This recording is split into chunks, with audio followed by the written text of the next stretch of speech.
BPM praise, worship songs, inspirational Bible verses, food for souls. Streamer. Like, share, subscribe.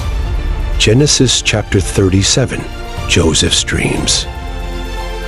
So Jacob settled again in the land of Canaan, where his father had lived as a foreigner. This is the account of Jacob and his family. When Joseph was 17 years old, he often tended his father's flocks. He worked for his half-brothers, the sons of his father's wives Bilhah and Zilpah.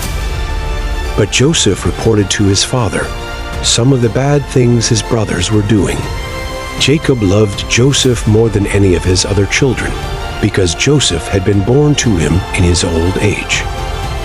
So one day, Jacob had a special gift made for Joseph, a beautiful robe. But his brothers hated Joseph because their father loved him more than the rest of them. They couldn't say a kind word to him. One night, Joseph had a dream, and when he told his brothers about it, they hated him more than ever. "Listen to this dream," he said. "We were out in the field, tying up bundles of grain. Suddenly, my bundle stood up, and your bundles all gathered around and bowed low before mine." His brothers responded, "So you think you will be our king, do you? Do you actually think you will reign over us?" And they hated him all the more because of his dreams and the way he talked about them. Soon Joseph had another dream, and again he told his brothers about it. "Listen, I have had another dream," he said. "The sun, moon, and 11 stars bowed low before me." This time he told the dream to his father, as well as to his brothers, but his father scolded him. "What kind of dream is that?" he asked. "Will your mother and I and your brothers actually come and bow to the ground before you?" But while his brothers were jealous of Joseph, his father wondered what the dreams meant. Soon after this, Joseph's brothers went to pasture their father's flocks at Shechem. When they had been gone for some time, Jacob said to Joseph, "Your brothers are pasturing the sheep at Shechem. Get ready, and I will send you to them." "I'm ready to go," Joseph replied. "Go and see how your brothers and the flocks are getting along," Jacob said. "Then come back and bring me a report." So Jacob sent him on his way, and Joseph traveled to Shechem from their home in the valley of Hebron. When he arrived there, a man from the area noticed him wandering around the countryside. "What are you looking for?" he asked. "I'm looking for my brothers," Joseph replied. "Do you know where they are pasturing their sheep?" "Yes," the man told him. "They have moved on from here, but I heard them say, 'Let's go on to Dothan.'" So Joseph followed his brothers to Dothan and found them there. Joseph sold into slavery. When Joseph's brothers saw him coming, they recognized him in the distance. As he approached, they made plans to kill him. "Here comes the dreamer," they said. "Come on, let's kill him and throw him into one of these cisterns. We can tell our father, a wild animal has eaten him.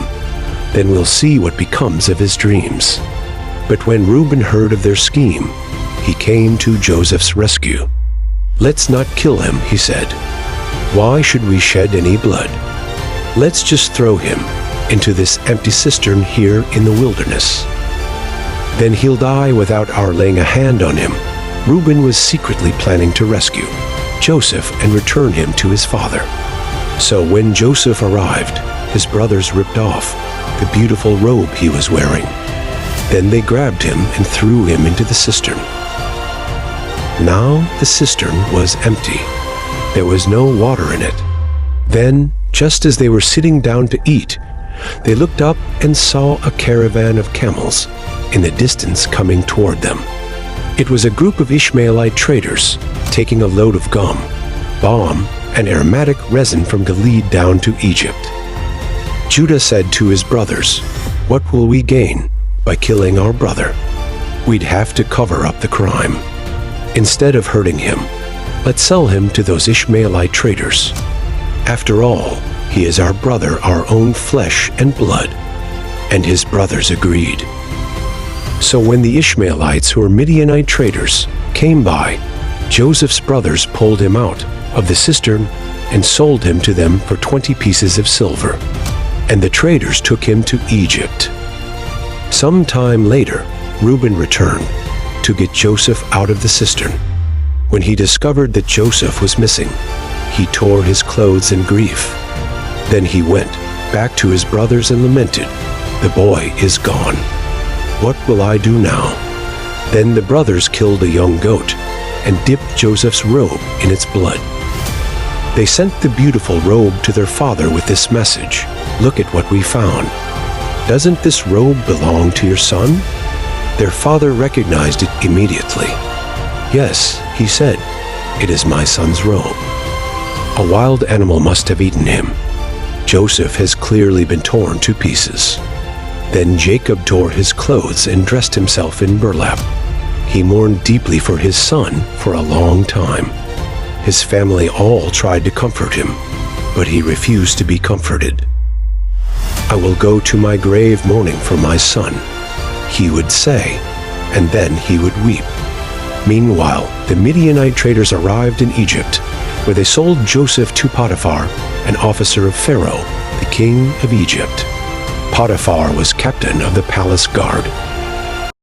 Thank you for watching. Please subscribe, comment, and like for more.